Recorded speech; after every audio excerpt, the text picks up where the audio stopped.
행복의 문은 여는 열쇠, 평생 감사. 전광지음. 지은이, 전광. 전광 목사는 북한산 자락의 감사 글방에 칩거하며 글 쓰는 일에 전념하고 있다.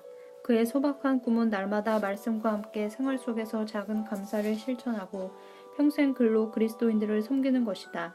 하루 중 가장 행복한 순간은 북한산 까치들을 벗삼아 신선한 오솔길을 산책하며 하루 일과를 소일하고 감사일기장에 일상의 소소한 감사 제목을 채워가는 시간이다. 그는 본서에서 감사로 물들여진 사람의 행복을 잘 그려내고 있다. 책 속에 스며있는 잔잔한 감동이 독자들의 마음에 작은 울림으로 다가가 감사 인생을 도전한다. 행복해서 감사한 것이 아니라 감사해서 행복해진다. 그가 저술한 백악관을 기도실로 만든 대통령 링컨은 생명의 말씀사 50주년 기념 도서로 선정되었고 기독교 출판문화상을 수상했으며 성경에 만든 사람 백화점왕 워너메이커와 함께 국민일보 히트 상품에 선정되었다. 그의 책들은 100만 부 이상이 팔린 베스트셀러로 한국 기독교 출판계의 슈퍼 베스트셀러라는 새로운 지평을 열었으며 일반인들은 물론 청소년들에게까지 큰 감흥과 깨달음을 준 역작으로 평가되고 있다. 저서로는 백악관을 기도실로 만든 대통령 링컨, 어린이 백악관을 기도실로 만든 대통령 링컨, 책벌레 링컨이 대통령이 되었어요. 성경이 만든 사람 백화점 왕 워너메이커, 어린이 성경이 만든 사람, 백화점 왕이 된 벽돌 소년, 어린이를 위한 평생 감사 실천편, 작은 감사 큰 행복, 고맙습니다. 성경을 사랑합니다. 어린이 성경을 사랑합니다. 나는 성경을 사랑해요. 생명의 말씀사 등이 있다.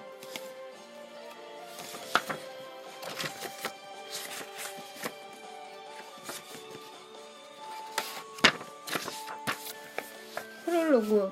인생을 감사로 물들여라. 미국 생활을 정리하고 한국에 돌아와서 아내와 함께 제일 먼저 한 일은 당장 필요한 생필품 목록을 작성하는 것이었다.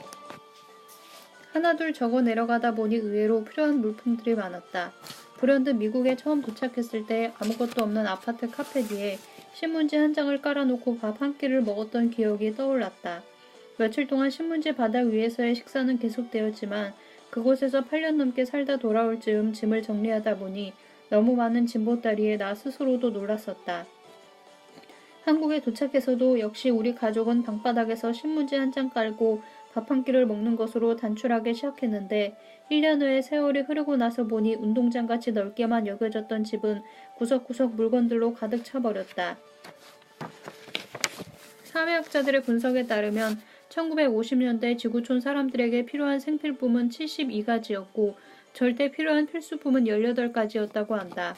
그런데 2000년대를 살고 있는 현대인들의 생필품은 500가지 이상이고 꼭 필요한 물품만도 50가지가 넘는다고 한다.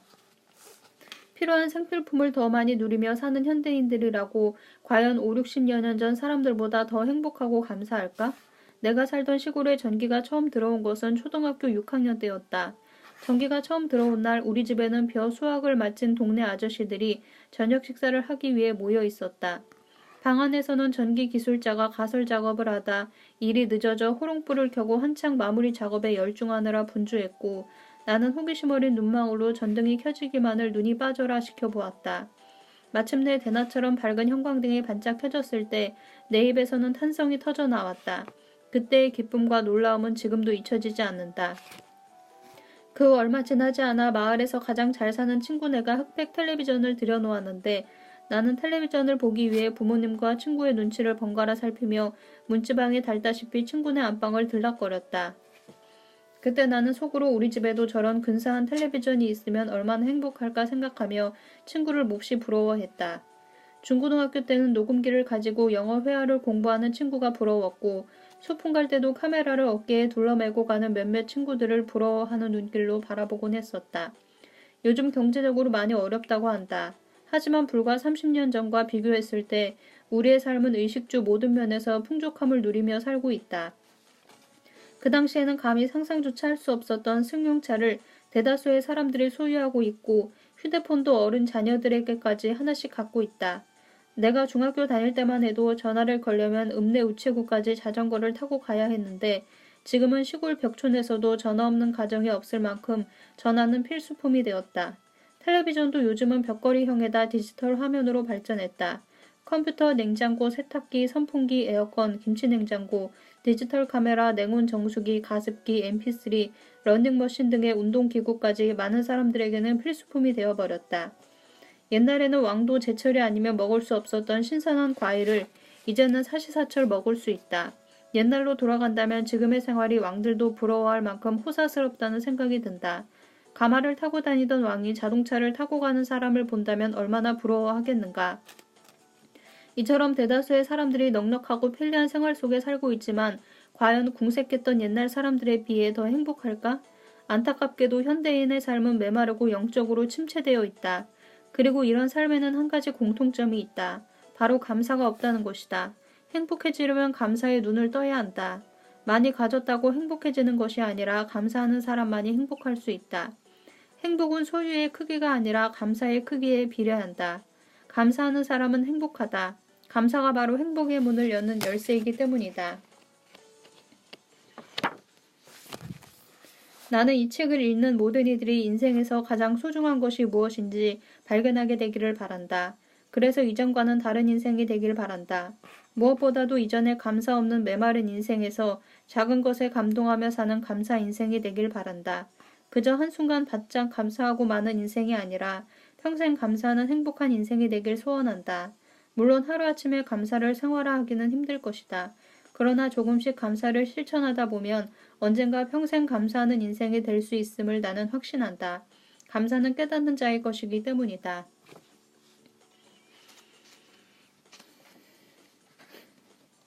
마지막으로 독자들에게 한 가지 당부하고 싶은 것은 이 책을 읽을 때 전통차를 마시듯 될 수 있는 대로 천천히 음미하며 읽어주길 바란다.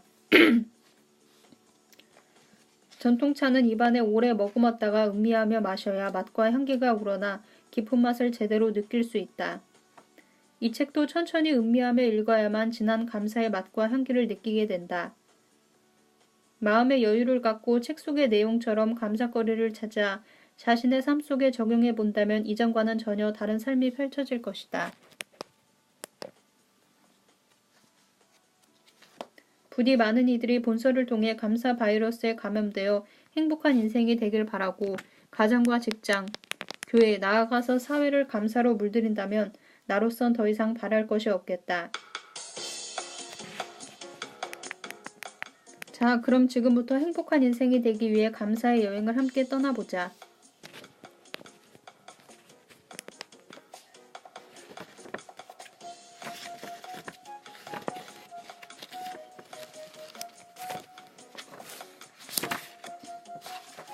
봄. 감사는 가슴 속에서 피어오르는 아재랑이 같은 것. 첫 번째 감사. 행복의 문을 여는 열쇠. 유대인의 인생 독본인 탈무드를 보면 세상에서 가장 지혜로운 사람은 배우는 사람이고 세상에서 가장 행복한 사람은 감사하며 사는 사람이다. 라는 말이 있다. 감사하며 사는 사람은 그렇지 못한 사람보다 훨씬 건강하고 행복하다. 감사하지 못하면 마음과 육체는 병들기 쉽고 불행하게 된다. 신체는 감정에 민감하게 반응하기 때문에 감사하면 맥박이 고르게 되고 위장의 활동을 도와 소화력을 증진시켜 기분까지 상쾌하게 만들기 때문에 건강하게 된다는 것이다. 반면 불평은 혈액순환을 방해하여 맥박을 급하게 하는 동시에 위장의 운동을 정지시켜 뱃속으로 들어온 음식의 소화를 거부해 건강에도 어려움을 겪게 된다고 한다. 그러므로 소유의 유무와 환경의 조건에 상관없이 감사하는 사람들은 행복한 인생을 살게 된다는 것이다. 언젠가 세계 54개국 국민들을 대상으로 행복지수를 조사해서 발표한 것을 보았다. 그런데 행복지수가 물질적 소유 또는 환경의 조건에 반비례하게 나타나 행복의 척도를 다시 생각하게 되었다. 가장 행복한 나라로는 대부분의 사람들의 예상을 깨고 최빈국인 방글라데시가 뽑혔다. 그들을 이어 아제르바이잔이 2위, 나이지리아가 3위에 올랐다. 반면에 경제 대국이며 최고의 문화시설과 교육환경, 자연환경 등을 두루 갖춘 선진국들인 미국, 스위스, 독일, 캐나다, 일본 등이 40위권 밖으로 밀려나 큰 충격을 던져주었으며 우리나라 국민의 행복지수 또한 23위에 머물렀다. 그런데 가장 행복지수가 높은 방글라데시가 어떤 나라인가? 1인당 국민소득은 우리나라의 100분의 1 수준인 200달러로 세계에서 가장 가난한 나라이다. 인구 밀도는 세계 1위이고 문맹률도 90%를 육박한다. 해마다 국토의 80% 이상이 홍수에 잠겨 수해로 고통받는다. 천연자원도 없고 돈이 많은 것도 아니고 교육시설이나 의료시설도 열악하다. 그렇다고 마음껏 즐길 수 있는 문화나 레저시설이 있는 것도 아니다. 사회는 양극화되어 있고 뇌물과 부정부패가 만연되어 있다. 그럼에도 그들의 행복지수는 높다. 그들 중 대부분은 아침에 일어나면 출근할 직장이 없고 공부할 학교도 없고 심지어 몸이 불편해도 찾아갈 병원도 없다. 그러나 어려운 생활 속에서도 작은 것에 감사하며 만족한 생활을 하고 있다. 가족들과 이웃들 간의 끈끈한 유대관계를 통해 행복의 끈을 이어가고 있는 것이다. 행복의 요인을 보면 선진국의 경우에 소득 상승이 더 이상 개인의 행복에 크게 영향을 주지 못하는 데 비해 가난한 나라의 경우에는 소득이 조금만 나아져도 삶의 질에 큰 영향을 미친다고 한다. 또한 가난한 나라의 국민들은 인간관계의 끈끈한 정이 삶의 행복으로 이어진 반면 선진국의 사람들은 오히려 인간관계에서 비롯된 소외감과 소유에 비교해서 오는 상대적 빈곤감 때문에 불행을 더욱 심하게 느낀다는 것이다. 이처럼 행복지수는 객관적인 조건이나 지표보다는 행복하다고 느끼는 사람의 주관적인 생각에서 차이를 보인다. 사실 행복에는 절대 기준이 없다. 어느 수준이 되어야 행복하고 불행한 것인지 정답이 없는 것이다. 행복에는 교과서나 참고서가 있는 것도 아니고 공식이나 모범 답안이 있는 것도 아니다. 행복은 다만 자신이 만들어가는 것이다. 스스로 생각하고 느끼는 정도에 따라 행복의 크고 작음이 결정되는 것이다. 그러므로 행복은 소유에 비례하기보다는 감사하는 마음에 비례한다.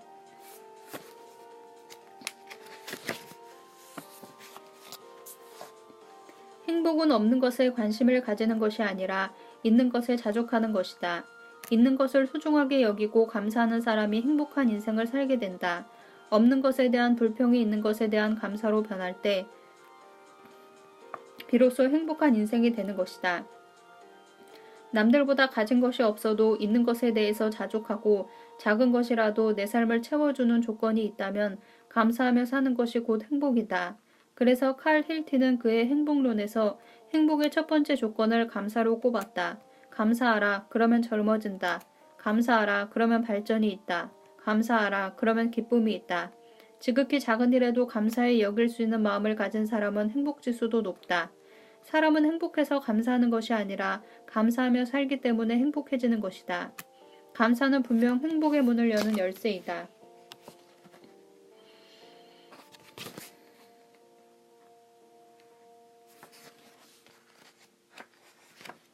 사람이 얼마나 행복한가는 그의 감사함의 깊이에 달려있다.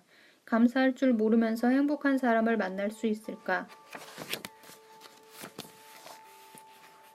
두 번째 감사. 평범한 날들의 소중함. 일전에 나는 농촌에서 목회하시는 어느 목사님의 글을 읽고 너무나 공감이 되어 나도 모르게 웃은 기억이 있다. 그 시골 목사님은 날마다 반복되는 목회 사역이 지루해서 뭔가 새로운 일이 일어났으면 하는 바람으로 하루하루를 살았다고 한다. 자고 일어나면 새벽기도, 수요예배, 금요예배, 주일예배, 낮에는 신방, 그 사이 시간들은 짬짬이 설교 준비. 이러한 생활 패턴은 어느 목사님이나 거의 비슷하겠지만 아무튼 시골 목사님은 너무나 조용한 시골에서의 반복되는 일상에 지쳐가고 있었다. 그런데 그러한 생각을 확 돌려놓은 한 사건이 일어났다. 목사님은 설문을 받은 진돗개를 기르고 있었는데 이 진돗개가 새끼 3마리를 낳게 되었다. 그런데 새끼를 낳고 며칠 후인 늦은 토요일 밤에 어미개가 안절부절하면서 깨갱깨갱 울어대는 것이 아닌가. 진돗개를 길러본 경험이 없어 온 가족이 허둥대다가 동물병원에 연락을 했다. 그러나 너무 늦은 시간이라 모두들 퇴근했는지 전화 받는 사람이 아무도 없었다. 할 수 없이 목사님은 뜬 눈으로 밤을 지새우며 날이 밝기만을 애타게 기다렸다. 다음날 목사님은 새벽 기도를 인도하고 주일 설교 준비도 해야 했지만 모든 게 엉망이 되어버렸다. 어미 진돗개와 새끼들이 동시에 우는 소리에 어떻게 새벽 예배를 드렸는지 모를 정도로 정신이 혼미했다. 오죽 마음이 급했으면 어미개와 강아지들 머리 위에 손을 얹고 안수기도까지 했을까. 날이 밝자마자 목사님은 얼른 수의사를 모셔왔다. 어미 진돗개와 새끼들의 상태를 꼼꼼히 진찰한 수의사는 어미개가 소화불량이라 새끼들이 젖을 빨지 않은 통에 젖이 불어 아파서 그렇게 지저댄 것이라며 응급처방으로 어미개의 젖을 짜주었고 새끼들에게는 우유를 먹여 다행히 어미개와 새끼들을 원상태로 회복시켰다. 그제서야 일상의 평온은 다시 찾아왔다. 겨우 일이 해결되어 안심이 된 목사님은 주일 설교 준비도 못한 채 강단에 섰고 예배 시간 내내 진땀을 흘렸다고 한다. 늘 똑같은 일상의 반복이 지루하다고만 느꼈던 목사님은 하룻밤 사이에 일어난 작은 소동으로 힘든 시간을 보낸 것을 생각하며 그대로 지극히 평범한 일상은 하나님께서 주신 선물이라 여기고 날마다 감사하며 살게 되었다고 한다. 나 또한 미국 생활을 시작한 지 2년쯤 되었을 때 매일매일의 일상이 너무나 단조로워 지겨운 생각이 든 적이 있었다. 삶의 의욕이 바닥을 치는 기분이랄까? 삶에 대한 설렘이나 기대감 없이 흐르는 시간을 떠나보내는 나의 일상에는 행복도 감사도 없었다. 우중충한 시카고의 날씨처럼 마음에도 어두운 그늘을 들이운 채 최소한의 의무감으로 살아가던 때였다. 교회를 섬기는 일에 있어서도 첫 순간의 마음처럼 뜨거운 열정과 헌신, 그리고 비전과 희망은 온데간데 없이 사라지고 마음은 온통 차가운 냉기로 가득했다. 그러던 어느 날 아들 성민이가 다치는 일이 일어났다. 교회에 새로 부임한 목회자 가정에 교인들과 신방 가는 길에 어린 아들 성민이를 데리고 갔는데 아이들이 함께 놀다가 카페 뒤에 떨어진 이쑤시개가 아들 발에 박혀버린 것이다. 당장 병원으로 가서 엑스레이 촬영을 하고 결과를 기다렸지만 이쑤시개의 위치는 잘 보이지 않아 대강의 치료만 받고 집으로 돌아왔다. 일단 상태를 지켜보기로 하고 다음날 학교에 보냈는데 학교 후 집에 들어서는 아들의 발을 보니 부을 대로 퉁퉁 부어오른 것이었다. 놀란 가슴을 쓸어내리며 아이를 차에 태우고 전속력으로 달렸다. 병원에서는 작은 이쑤시개 조각들을 찾느라 혈안이 되었다. 결국 몇 조각 찾는 걸로 수술을 끝낸 후 항생제 처방을 받아 집으로 돌아왔다. 그런데 아이의 발은 가라앉을 기색이 전혀 보이질 않았다. 걷지도 못할 정도로 되자 안 되겠다 싶어 병원으로 다시 향했다.